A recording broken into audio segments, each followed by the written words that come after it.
If a picture's worth 1,000 words, wildlife photographer Joel Sartore's images are worth a whole library full of books.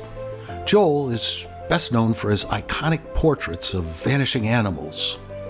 This year, he's receiving the Jane Alexander Global Wildlife Ambassador Award, presented by the Indianapolis Zoo.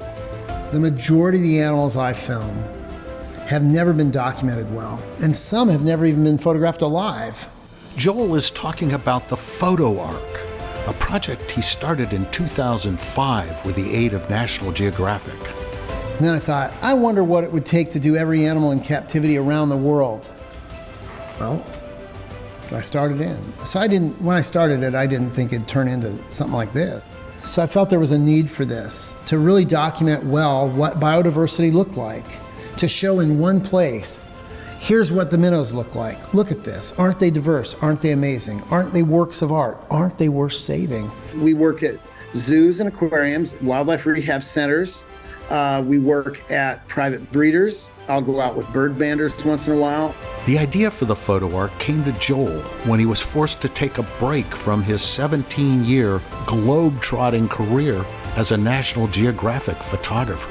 All that globe-trotting stopped when my wife was diagnosed with breast cancer 17 years ago, something like that. And she's fine today.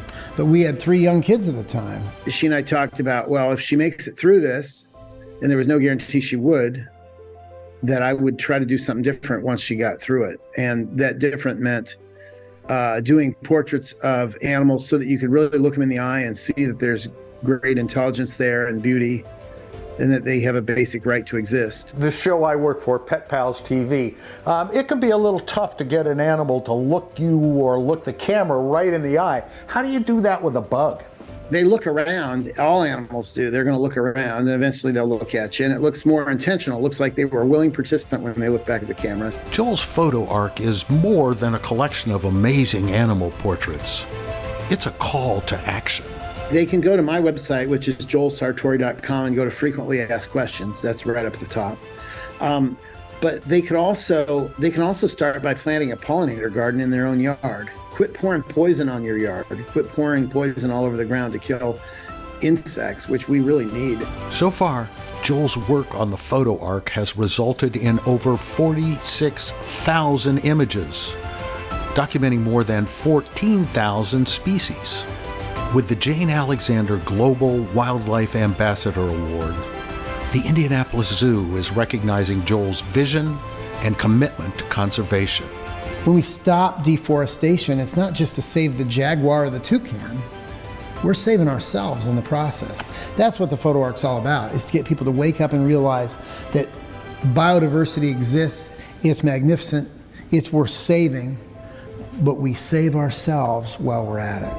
Joel says we can all make a difference. There's a million things people can do, and again, they can see it on our website, joelsartore.com. For Pet Pals TV, I'm Steve Sweitzer. The Indianapolis Zoo is one of the organizations benefiting from the generosity of the Nina Mason Pulliam Trust Foundation. Since 2012, the trust has invested close to $10 million in animal welfare work. Over the last decade, the trust has made incredible strides in animal welfare.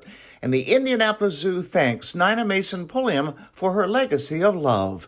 For more information, go to ninapulliamtrust.org.